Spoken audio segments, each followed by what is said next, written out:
जय हिंद दोस्तों, मेरा नाम गौरव ताज सिंह है। और तो गाइज मैं आज आपको अपना पढ़ाऊँगा पॉलिटी का सबसे ज़्यादा इम्पोर्टेंट चैप्टर, जिसका नाम है प्रीएम्बल ऑफ इंडिया। गाइज ये बहुत ही ज़्यादा इम्पोर्टेंट चैप्टर है। यहाँ पे आप जानिएगा कि ये एक इतना ज़्यादा ये इम्पोर्टेंट है कि यहाँ पे यूपीएससी ने लगातार बहुत बार सवाल पूछा है। प्रीलिम्स हो, मेंस हो, हमेशा तो यहाँ से क्वेश्चन तो आता ही है। साथ ही साथ ये आपके वो जब आप अपने प्रीलिम्स, मेंस और आप तो अपना ये इंटरव्यू को जब जाते हैं तब भी फिर वहाँ पे ये तो क्वेश्चंस तो आते हैं। सो गाइस, तो आज हम लोग प्रीएम्बल को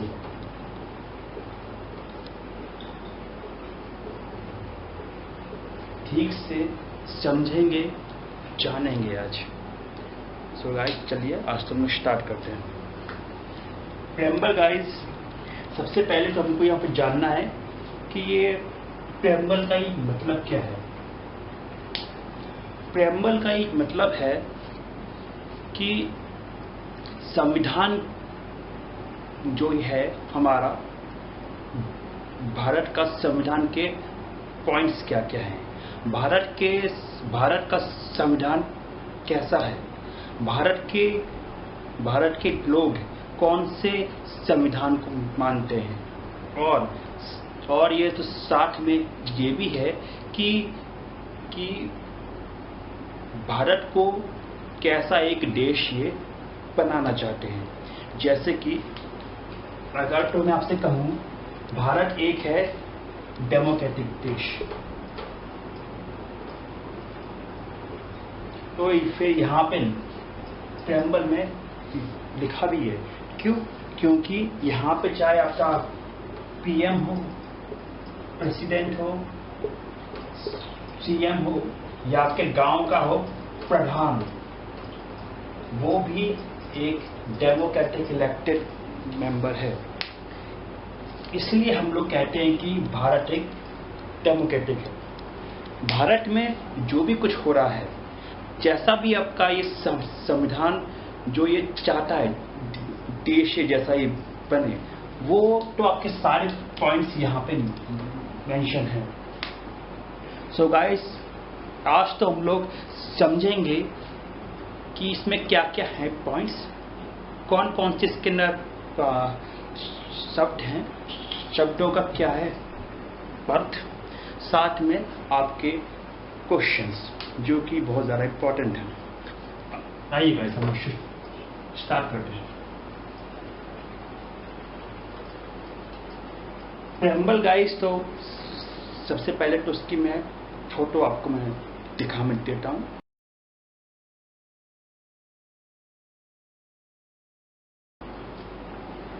चलिए गाइस, अब तो हम लोग स्टार्ट करते हैं। सबसे पहले इसकी तो मैं जानते हैं हिस्ट्री।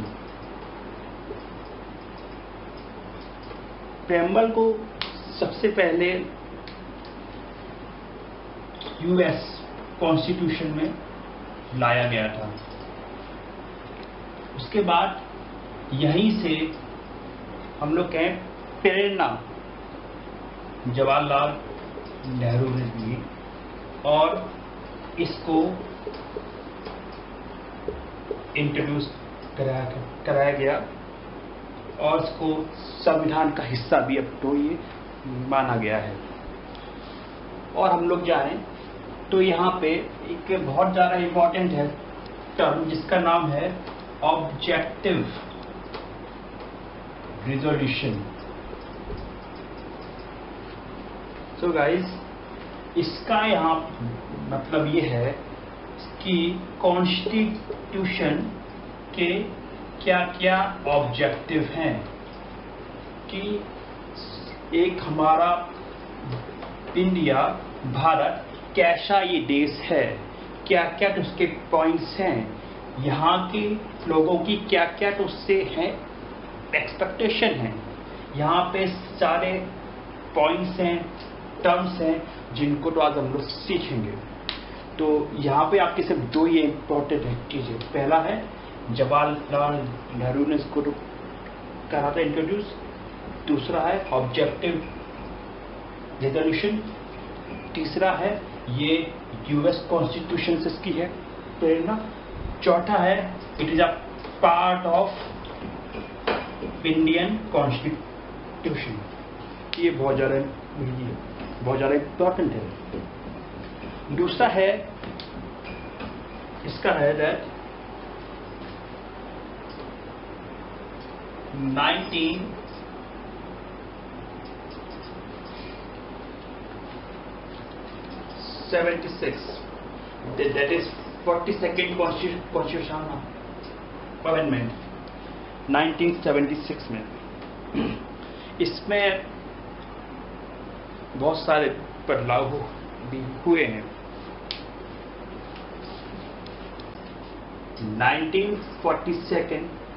1976 में एक था कॉन्स्टिट्यूशन अमेंडमेंट 42nd, जो कि यहाँ बहुत ज़्यादा बदलाव भी यहाँ पे हैं। यहाँ पे ना कुछ टर्म्स हैं जिनको यहाँ जोड़ा गया है। आइए पहले हम लोग उसको देखते हैं।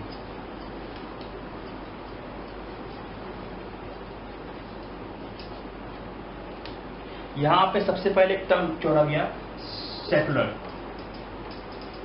दूसरा है टर्म सोशलिस्ट। तीसरा है टर्म इंटीग्रिटी एंड यूनिटी। ये इसके 3 है टर्म जो यहाँ जोड़े गए हैं। ये भी आपको याद ये रखना है क्योंकि ये क्वेश्चन यूपीएससी का है।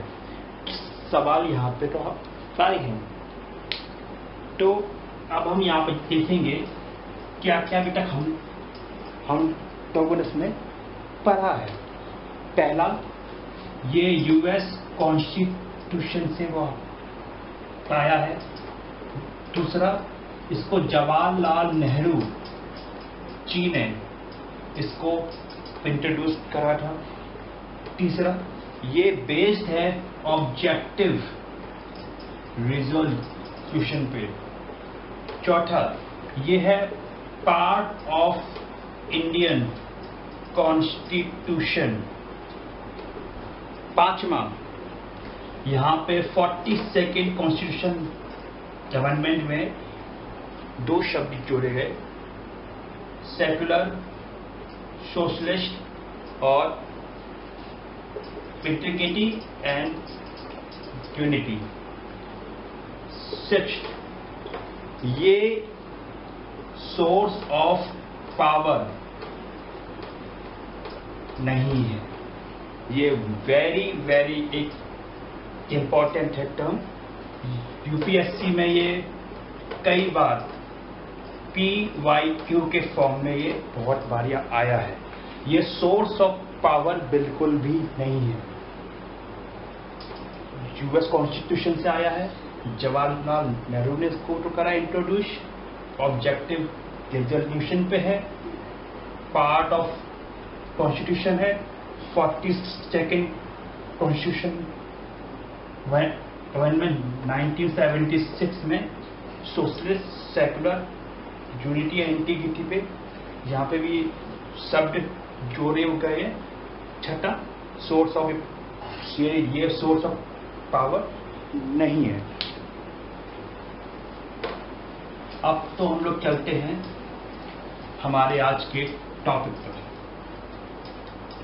हम सब ने अब इसकी देख ली हिस्ट्री। अब तो हम लोग इसकी देखेंगे पॉलिटी।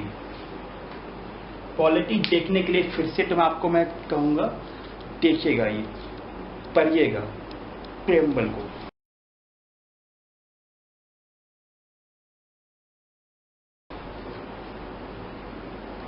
चलिए गाइस, सबसे पहले एक यहाँ पे शब्द है we the people of India. So guys, जब यहाँ पे वी शब्द आ गया है, वी का ही मतलब है यूनिटी, हम। जब यहाँ हम का शब्द है तो ना ही यहाँ कोई कास्ट है, ना ही कोई ये रिलीजन है, ना ही कोई यहाँ पे सेक्स का डिफरेंस है, ना ही यहाँ प्लेस ऑफ बर्थ का डिफरेंस है, ना ही कोई यहाँ पे रेसिज्म है। We the people of India, यानी कि हम हैं भारत के लोग। अब ये हम भारत के लोग भारत को कैसा एक राज्य यहाँ बनाना चाहते हैं, आइए आते हैं हम लोग। सबसे पहला है सोवर्जन।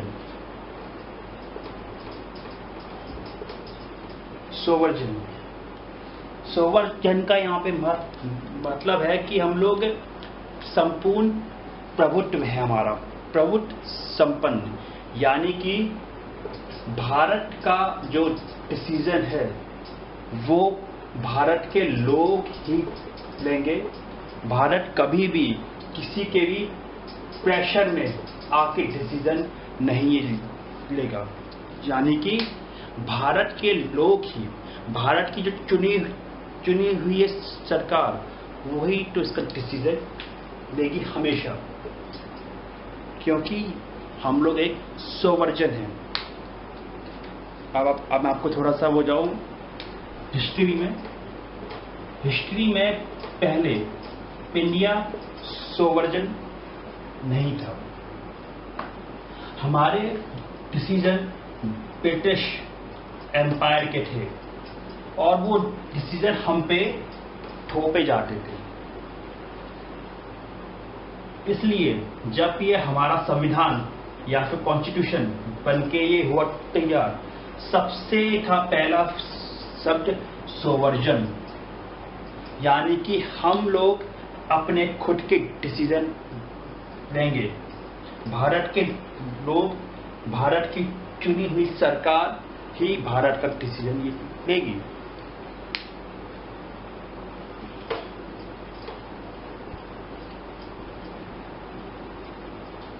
पहला आपको तो आ गया इस शब्द। दूसरा फिर आता है सोशलिस्ट।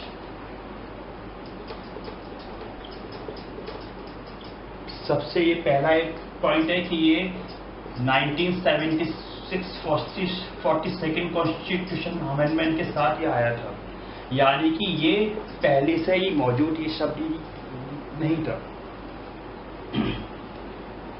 तो यहाँ पे सोशलिस्ट का मतलब काफी वो है अलग। एक यहाँ पे आपको अगर पता होगी, सोशलिस्ट एक विचारधारा है और इंडियन सोशलिस्ट, ये दोनों में बहुत ज्यादा डिफरेंस है। और इस पर मेंस पर क्वेश्चन भी आए हैं कि सोशलिस्ट का शब्द का मतलब आप हम लोगों को समझाइए, तो वहां आपको आंसर लिखने होते हैं। सबसे पहली बात है, सोशलिस्ट का यहाँ पे भारत में है अर्थ है दैट एक पॉजिटिव या फिर कहें एक सबको साथ, यानी यूनिटी एंड पॉजिटिव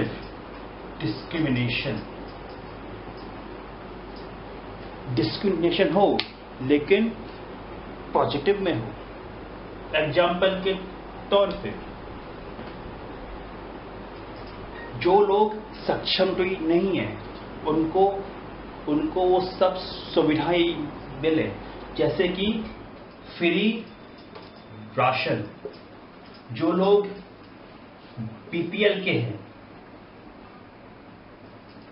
बीपीएल वाले हैं, उनको फ्री में राशन भी मिलता है। क्यों? क्योंकि वो लोग तो उतने सक्षम तो ही नहीं है कि वो महंगाई राशन ये खरीद पाए। दूसरा, हेल्थ। आपने देखा भी होगा कि बहुत सारी महिलाएं हैं, उनको फ्री में हेल्थ का चेकअप मिलता है, जो कि बीपीएल के हैं। क्यों? क्योंकि ना उनको इतना सक्षम तो ही नहीं है। यही है इंडियन सोशलिस्ट। यही है दैट सबको बराबरी का हक नहीं है। यहाँ पे जो यहाँ पे सबसे ज्यादा गरीब है उसको यहाँ पे हम लोग फ्री में राशन भी देंगे, फ्री में हेल्थ की सर्विस भी देंगे, ताकि उनका भी लेवल आए। एक बहुत अच्छी है इमेज, आपको मैं दिखाता हूं अभी।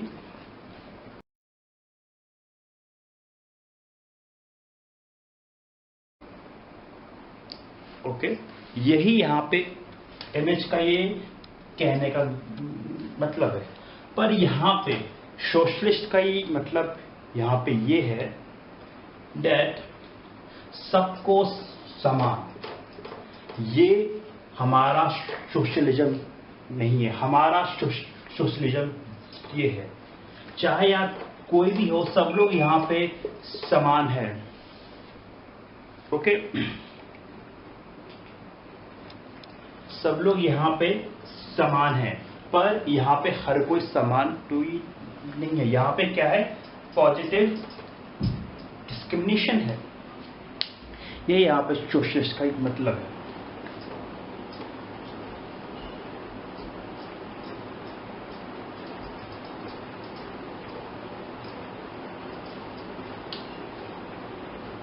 अब यह आता है सेकुलर।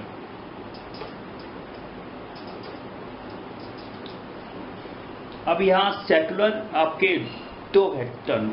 एक आपका आता है वेस्टर्न सेकुलरिज्म, एक आपका आता है इंडियन सेकुलरिज्म।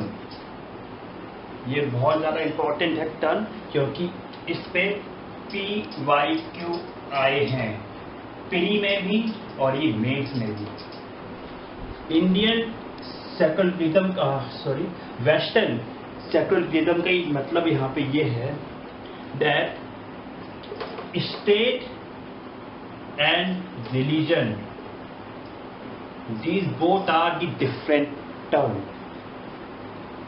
दैट स्टेट है अलग, रिलीजन है अलग, एंड ये स्टेट कभी भी इसमें इंटरफेयर नहीं करेगा। पर यहाँ भारत में है that the state can interfere in the religion, करता है स्टेट, और ये पॉजिटिव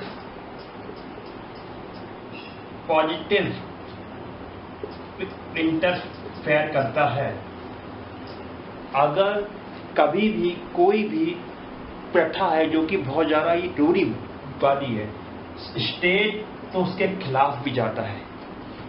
एग्जाम्पल के तौर पे चाइल्ड मैरिज एक्ट सरकार यहाँ पे लाई और इसको कर दिया बैन।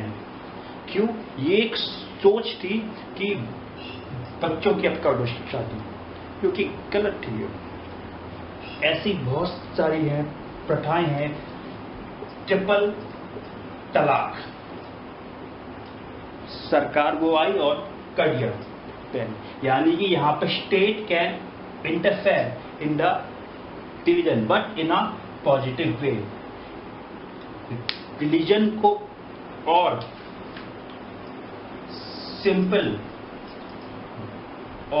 सिंपल उसको और ही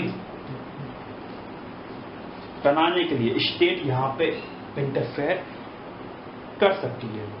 जितने भी मैं आपको यहाँ पे दे रहा हूँ एग्जाम्पल, प्लीज इसको आप नोट डाउन भी करिएगा, क्योंकि जब आप अपने नोट्स यहाँ बनाएंगे तो यहाँ पे आपके एग्जाम्पल ही बहुत ज्यादा ये काम के हैं।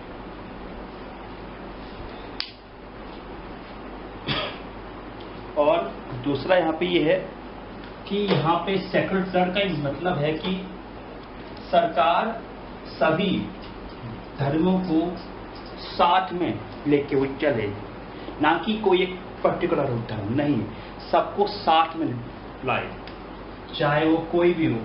अगर मैं एग्जाम्पल की बात करूं, सबसे पहले है आपका ये अमरनाथ की यात्रा, साथ में हज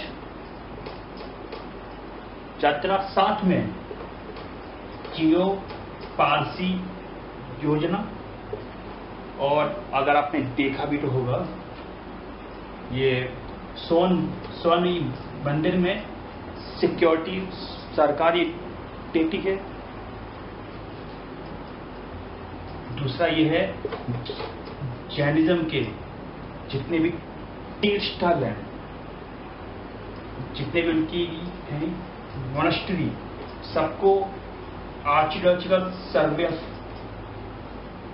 इंडिया के तहत प्रिजर्व करा गया है। यानी कि सरकार सबको साथ में लेके चलती है। ये है Indian secularism, that all come together, A B C D P। कोई भी आप हो, चाहे आप कोई एथिस्ट का ही मतलब है कि जो ना भगवान में जो नहीं माने, नास्तिक है, उसको भी यहाँ पे रहने का हक है। This is the Indian secularism, सबको साथ में लाए। यहीं पे इसका है टर्म यूनिटी विद डाइवर्सिटी,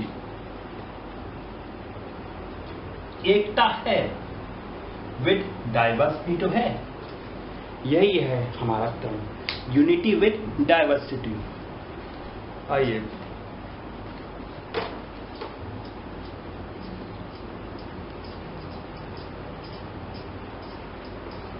अब यहाँ पे एक टर्म आता है डेमोक्रेटिक। डेमोक्रेटिक का अर्थ मैंने आपको बता दिया है, लोकतंत्र। लोकतंत्र का यहाँ पे मतलब ये है कि चाहे कोई भी हो, हर एक फैसला लोगों की मर्जी से होगा। चाहे पीएम बने, चाहे सीएम हो, these are the real head. चाहे आपका प्रेसिडेंट हो, ये आपका है नॉमिनल हेड। ये सब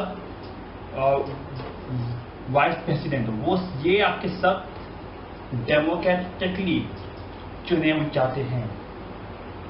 पीएम है आपका ये यूनियन पे, सीएम है आपका स्टेट पे, और यहाँ तक कि गांव का प्रधान भी आपका एक डेमोक्रेटिकली इलेक्टेड है।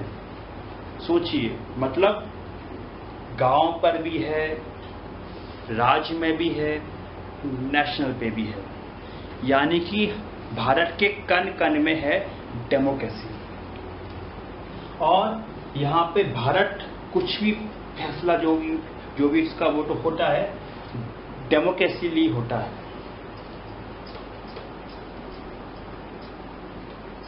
भारत के लोग यहाँ पे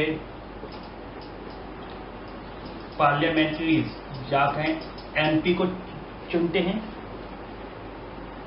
1 MP, 2 MP, 3 MP, 4 MP, then ये सब लोग फैसला करते हैं भारत का।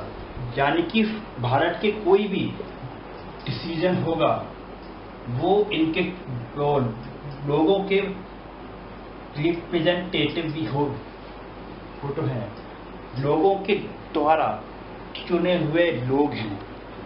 यानी कि हर एक में भारत की जनता ही है वो हेड है। यहाँ पे ये बताने की कोशिश करी है।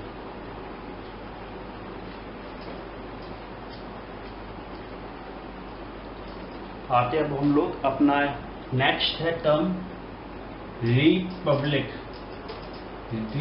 रिपब्लिक का मतलब है यहाँ पे गणराज्य। क्या है कि जो भी कोई हेड ऑफ स्टेट है, हेड ऑफ स्टेट, वो आपका कोई भी फिक्स नहीं है, इट विल बी इलेक्टेड। यही है मतलब रिपब्लिक का। अब आपको मैं थोड़ा सा एग्जाम्पल दूं। एग्जाम्पल को देखना, एग्जाम्पल को याद करना बहुत ज़्यादा जरूरी है। सबसे पहला है आपका ये इंग्लैंड, दूसरा है ऑस्ट्रेलिया, तीसरा है इंडिया। इंग्लैंड का हेड कौन है? किंग, आपको पता होगा किंग चार्ल्स इंस्टान हेड है। ऑस्ट्रेलिया का हेड ये कौन है? King Charles head. भारत का कौन है? प्रेसिडेंट, जो भी कौन है?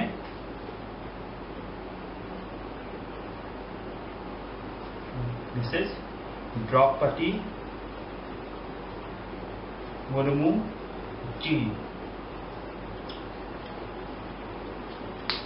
महिला है, काफी एक सम्मान की है बात ये हमारे लिए कि एक महिला है भारत की राष्ट्रपति। तो गाइस यहाँ पे ये किंग चार्ल्स जब तक ये हैं, ये इंग्लैंड के सुप्रीम हेड ये हैं, हमेशा तो ही रहेंगे।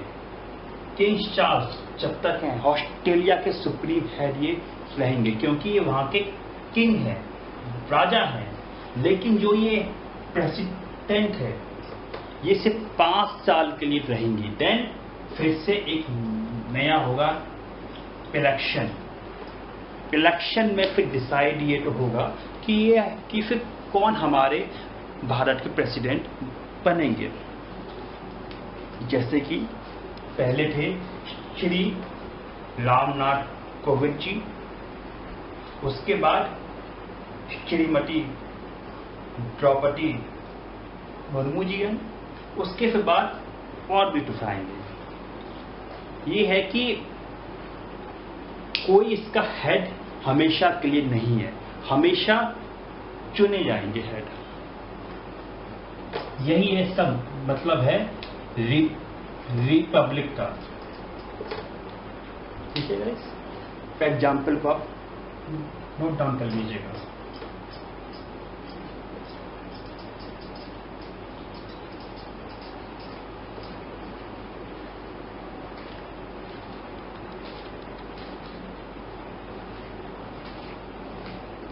अब गाइस तो मैं आपको बहुत ज़्यादा इंपॉर्टेंट टॉपिक यहाँ पे कवर करने वाला हूँ। ये जो यहाँ पे शब्दावली है या फिर कहें टर्म्स हैं, ये बहुत ज़्यादा ही तो आपके लिए इम्पोर्टेंट है। Important for this prelims, mains and interview. कुछ ऐसे यहाँ टर्म्स हैं जहाँ पे मैं आपको बहुत ही ज़्यादा एग्जाम्पल भी दूंगा।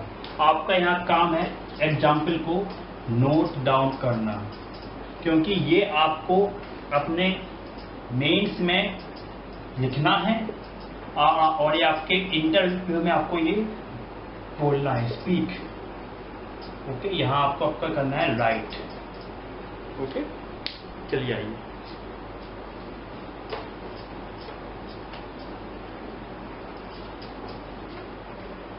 सबसे पहले यहाँ पे टर्म है जस्टिस। जस्टिस का यहाँ पे मतलब है, पहले मैं आपको दिखा दूं कि हमारा प्रेम्बल में क्या क्या शब्द हैं। देखिएगा,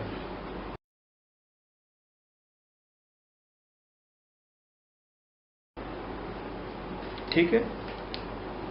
सबसे पहला है जस्टिस।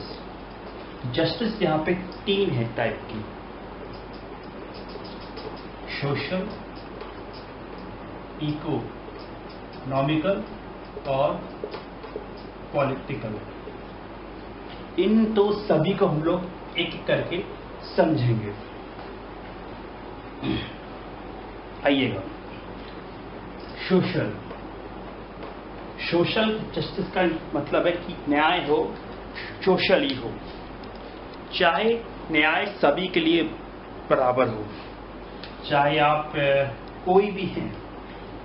एक है न्याय और वो तो एक ही न्याय सबके ऊपर है, चाहे आप किसी भी रिलीजन के हो, किसी भी कास्ट के हो, किसी भी आप इथनिसिटी के हो, किसी भी आप रेस के हो, किसी भी आप सेक्स के हो, चाहे आप मेल हो, फीमेल हो या फिर ट्रांसजेंडर हो, कानून सबके लिए बराबर है। यही है जस्टिस सोशल। ये आपका पहला है टर्म। पहला तो क्या है टर्म, आइएगा, जस्टिस सोशल, यानी कि एवरी वन इज। दूसरा है यहां पे टर्म दैट सभी समान हैं, कोई भी किसी को भी मतलब किसी से भी बात वो करे, समाज में बराबर है सभी। इसका सबसे बड़ा एग्जाम्पल है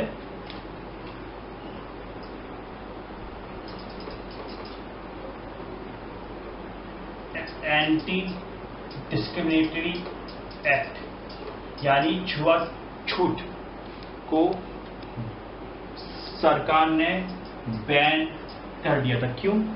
सोशल जस्टिस, हर कोई एक समान, चाहे आप किसी भी जाति के हैं, किसी भी वर्ण के हैं, किसी भी वर्ग के हैं, अगर आप भारत में हैं, तो इंडिया में अगर आप हैं, देन आप एक भारतीय हैं। और यहाँ भारतीयों में ऊंच और नीच बिल्कुल भी नहीं चलती है। यही है सोशल जस्टिस। तीसरा है ये प्रोवाइडिंग द जस्टिस, जस्टिस हम लोग उन तक पहुंचा दें। इसका दूसरा वाला एग्जाम्पल है, तीसरा है इसका example NALSA act. NALSA act ये है दैट गरीब से गरीब व्यक्ति को भी न्याय मिले। इसी के जो तहत आपको जितने भी पुअर हैं लोग, गरीब हैं लोग, उनको एक गवर्नमेंट एडवोकेट मिलता है। क्यों?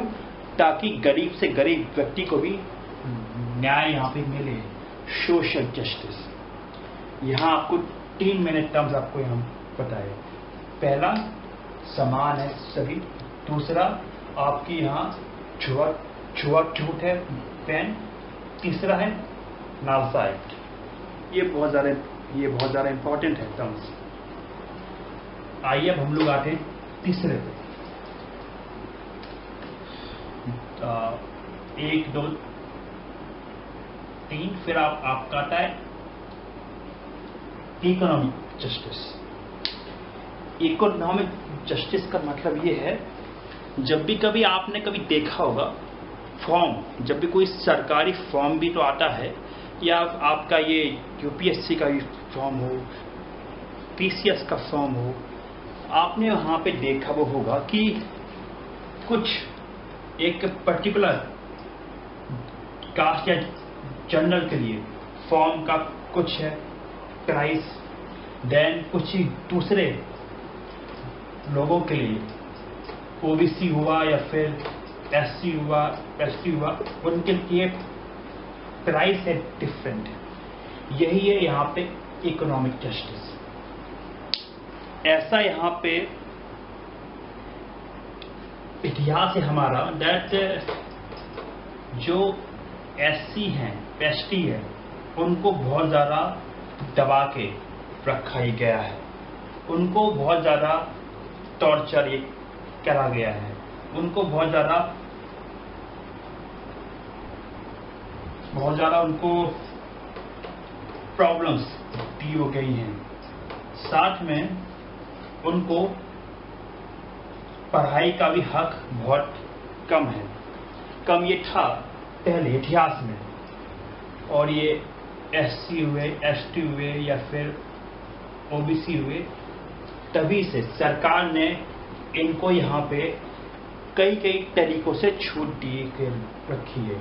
जैसे कि अगर जनरल का कुछ एक फॉर्म है, ओबीसी का उससे होगा कम, XYZ है, इसका फॉर्म की जो पैसे हैं इससे वो तो होगी कम।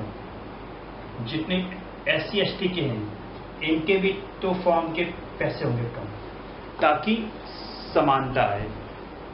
ये है इकोनॉमिक जस्टिस। आते हैं हम लोग। चलिए, उसके बाद एक टर्म आता है यहाँ पे इकोनॉमिक जस्टिस में, दैट टैक्स। जितने भी गरीब हैं लोग उनको टैक्स में छूट है।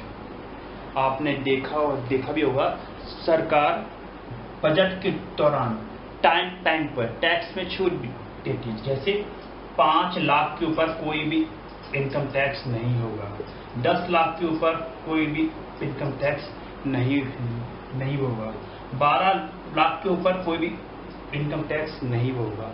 यहाँ पे ये सरकार इकोनॉमिक जस्टिस देने की करती है बात।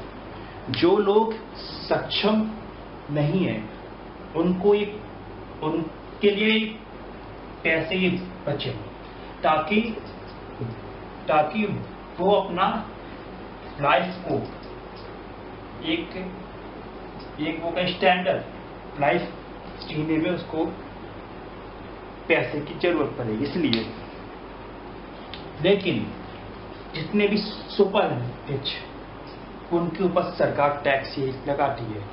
कौन सा वाला टैक्स? Progressive tax. ये सब एक टर्म्स हैं जो कि हम लोग बाद में की क्लासेस में कवर अप करेंगे। ओके, अभी आप जानिएगा टैक्स के फॉर्म में भी हम लोग यहाँ पे देते हैं इकोनॉमिक जस्टिस। तीसरा है ये सब्सिडी। आपने देखा होगा एलपीजी के प्राइस पे कुछ सब्सिडी मिलता है। फिर फ्री राशन, जो लोग गरीब है उनको मुफ्त में मिलता है राशन। क्यों? इकोनॉमिक जस्टिस, यानी कि पैसों की मामले में भी समानता है, न्याय है। ये मैंने आपको यहाँ 3 टर्म्स यहाँ बताए हैं। पहला है टैक्स के फॉर्म में, तीसरा है सब्सिडी के फॉर्म में, और ये का पहला वाला था फॉर्म के पैसों के फॉर्म में।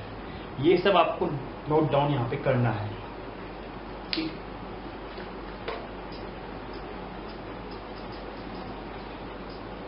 अब यहाँ एक और टर्म पॉलिटिकल जस्टिस।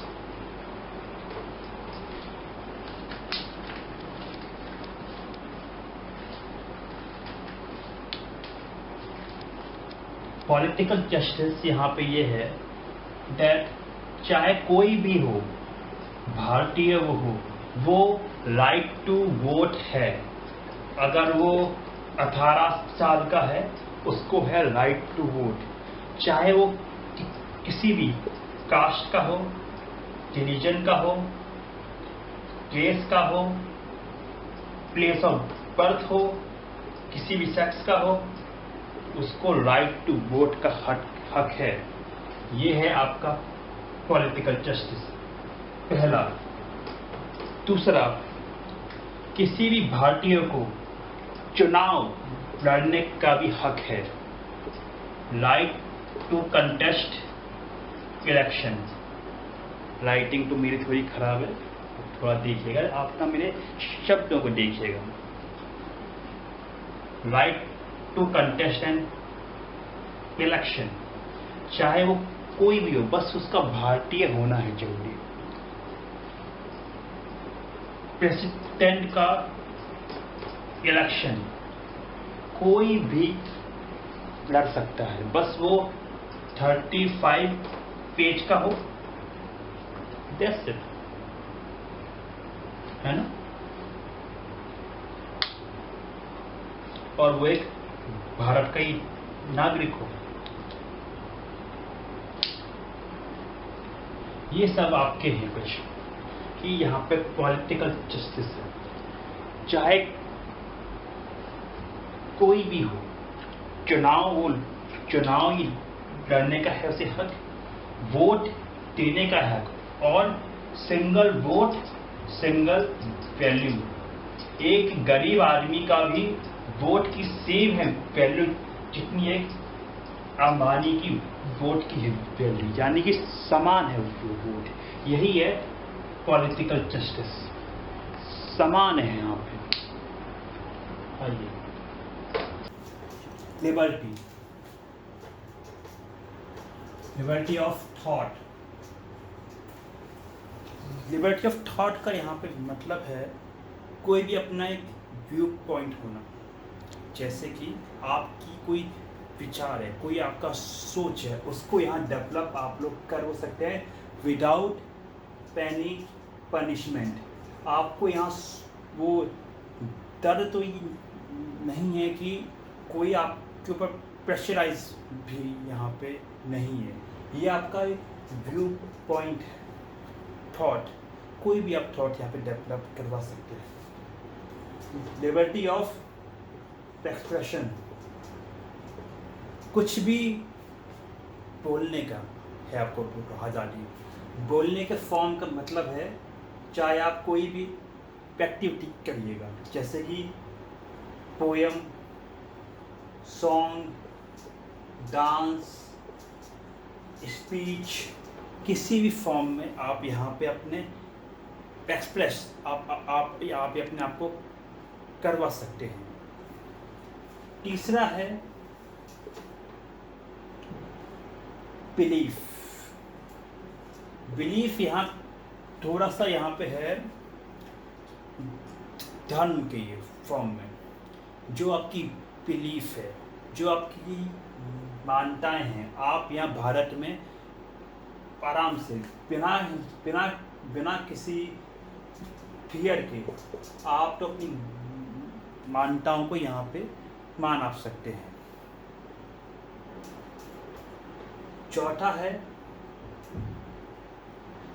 चौथा यहाँ पे है फेथ, और पांचवा है वर्शिप। फेथ का मतलब है किसी में भी आपका है विश्वास, आप चाहे हिंदुज़म में करें फॉलो, इस्लाम में करें, फिर चाहे आप क्रिश्चियनिटी में करें, या फिर आप एथिज्म क्यों ना हो, आपको यहाँ पे भारत में रहने की पूरी आज़ादी है।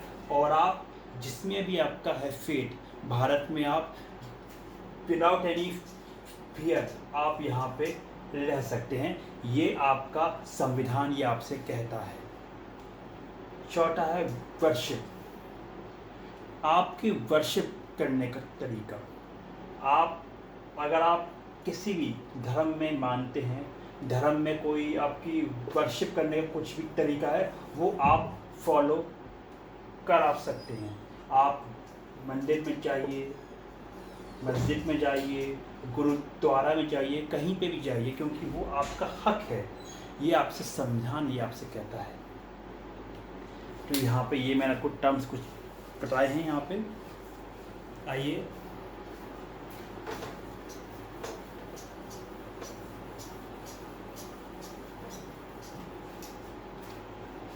फिर से आपको कुछ टर्म में यहाँ पे बताता हूँ।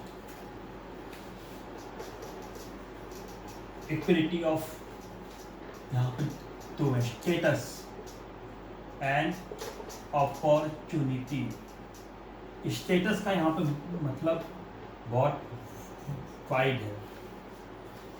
आपने कभी देखा है कि आपने देखा होगा कि अगर कोई गवर्नमेंट डॉक्टर है तो फिर उसका स्टेटस सेम ही होगा, फिर वो चाहे मेल हो, फीमेल हो, या फिर ट्रांसजेंडर हो, या फिर कोई भी पर्टिकुलर रिलीजन से हो, वो नहीं हो पाता फर्क। लेकिन वो एक सरकारी है डॉक्टर, तो यानी कि अगर वो एक सरकारी है डॉक्टर, तो फिर उसके कास्ट से, सेक्स से, रिलीजन से कुछ भी नहीं पाता है फर्क, वो इसका वो स्टेटस मेंटेन ही रहेगा। एग्जाम्पल के तौर पे अगर यहाँ कोई एमपी है, फिर चाहे वो किसी भी कास्ट का हो, फर्क नहीं पड़ेगा। किसी भी रिलीजन का फर्क नहीं पड़ेगा, वो एक है एमपी और ये दूसरे एमपी के बराबर ही वो है। ये यहाँ पे मतलब यहाँ पे हो रहा है, ओके। और यहाँ और दूसरा यहाँ पे आता है अपॉर्चुनिटी। अपॉर्चुनिटी का मतलब है कि सबको समानता का हक ही मिले कुछ भी यहाँ पे अचीव करने का। जैसे कि अगर कोई आईएएस बनना चाहता है तो वो सभी के लिए है, फिर चाहे कोई जनरल हो, ओबीसी हो, एससी हो, एसटी नहीं, सभी के लिए समान हक है। उसके पास एक हक है जाने का, आईएएस यहाँ पर बनने का, एग्ज़ाम को लिखने का, उसको वहाँ पे हक है।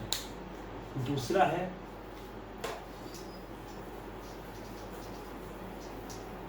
जितने भी आपको मैं यहाँ पे दे रहा हूँ एग्जाम्पल, प्लीज़ आप उनको यहाँ पे नोट डाउन भी करिएगा।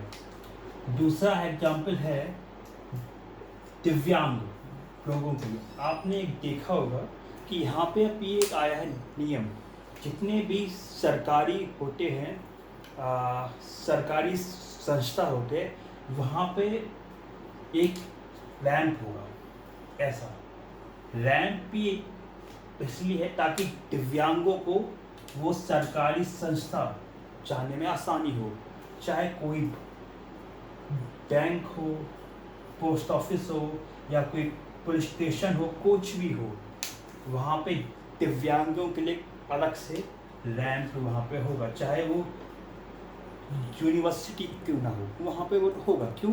उनको एक इक्वलिटी है अपॉर्चुनिटी की, उनको भी वहाँ पे जाने का हक है। इसलिए एग्जाम्पल कॉपी नोट डाउन करिएगा।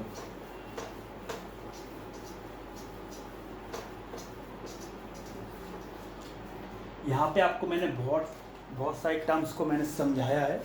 अब यहाँ पे आती है बहुत ज़्यादा इम्पोर्टेंट टर्म, जिसका नाम है फ्रेटर्निटी। ये जो टर्म्स हैं ये सब एक, अगर मैं आपसे कहूँ, फ्रेंच रेवोल्यूशन से भी पाए हैं, लिबर्टी, इक्वलिटी एंड फ्रेटर्निटी। ये जब हम लोग डिटेल में पढ़ेंगे, देन वहाँ पे मैं आपको यहाँ पे बताऊंगा कि भारत का संविधान किन किन दूसरे देशों के संविधान से प्रेरणा अपनी लेता है। आज का ये टॉपिक भी नहीं है, आज का टॉपिक है प्रेम्बल। तो मैं आज इसी पे मैं कर रहा हूँ फोकस। आगे वाली क्लासेस में मैं आपको ये सभी बताऊंगा। तो यहाँ फ्रेटर्निटी का मतलब है बंधुत्ववाद, यानी कि यूनिटी। भारत के लोगों में यूनिटी हो, डाइवर्सिटी हो, और ये यूनिटी एंड डाइवर्सिटी प्रमोट करेगी फ्रेटर्निटी, बंधुत्ववाद। चाहे आप किसी धर्म से हो, किसी कास्ट से हो, किसी भी आप ये रेस के हो, चाहे आप साउथ के हो, नॉर्थ के हो, नॉर्थ ईस्ट के हो, सब हैं एक ड्यू टू दिस फ्रेटर्निटी। यही हमारा भारत का संविधान ये कहता है कि आपका एक है देश और आपका एक है citizenship, and that is Indian. आप सब भारत के हैं लोग, आप तो सब में यूनिटी है, और यूनिटी की वजह से आपके अंदर है फ्रेटर्निटी। यही है बंधुत्ववाद। आपने यहाँ पे देखा भी होगा कि एक हमारे नॉर्थ ईस्ट का कल्चर भी होता है प्रमोट, साउथ के कल्चर भी होते हैं प्रमोट, नॉर्थ के कल्चर भी होते हैं प्रमोट, ताकि हम लोग इस फ्रेटर्निटी को और भी तो ज़्यादा करें। इंक्रीज। भारत का ये मोटो है, जितने हम लोग डाइवर्स होंगे उतनी हमारे अंदर आएगी यूनिटी, और फिर उतनी ज़्यादा हमारे अंदर आएगी फ्रेटर्निटी। यूनिटी विद डाइवर्सिटी, यही है भारत का मोटो। अब यहाँ पे बहुत ज़्यादा इम्पोर्टेंट है, तारीख है इस तारीख का नाम है 26 नवंबर 1949। ये तारीख है जब हमारा संविधान बनकर तैयार हो गया था, लेकिन इसको लागू कराया गया था 26 जनवरी 1950। ये बहुत ज़्यादा इम्पोर्टेंट है टर्म। ये हमारा पहला है रिपब्लिक डे, और 26 नवंबर है हमारा कॉन्स्टिट्यूशन डे। इसमें आपको कंफ्यूजन बिल्कुल भी नहीं होनी चाहिए। 26 नवंबर 1949 को हमारा संविधान बनके तैयार हो गया था, लागू था 26 जनवरी 1950। अब यहाँ पे ये है टर्म कि यहाँ पे 26 जनवरी का क्या है राज। 26 जनवरी का राज है लाहौर समिट 1930। यहाँ पे पूर्ण स्वराज का एक था मोटो, और यहीं पे रावी रिवर के साइड में फर्स्ट टाइम इंडियन फ्लैग को होस्ट करवाया गया था बाय जवाहरलाल नेहरू जी। इसलिए यहाँ 26 जनवरी का दिन चुना गया, जिस दिन हम लोग भारत के संविधान को लागू हम लोग करवाएंगे। सो गाइस, आपको मैं एक बार फिर से भारत का ये प्रेम्बल दिखाता हूँ।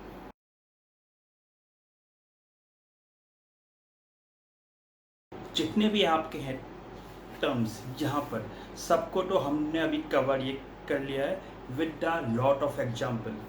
सबको आपको बार बार ये देखना है, पढ़ना भी है, और फिर आपको खुद से ये लिखना भी है। एग्जाम्पल को भी, नोट्स भी अपने ये बनाइएगा विद बहुत सारे एग्जाम्पल। आप ना अपने खुद से भी एग्जाम्पल ये लिखिएगा, न्यूज़पेपर को पढ़कर, या फिर ये आजकल तो चलता ही नेट के थ्रू भी आप वीडियोस को न्यूज़ ये देख कर भी अपने आप ये एग्जाम्पल, आप ये अपने खुद के एग्जाम्पल यहाँ पे बना सकते हैं। सो गाइस, आज के लिए बस तो इतना ही। जय हिंद, जय भारत, नमस्कार।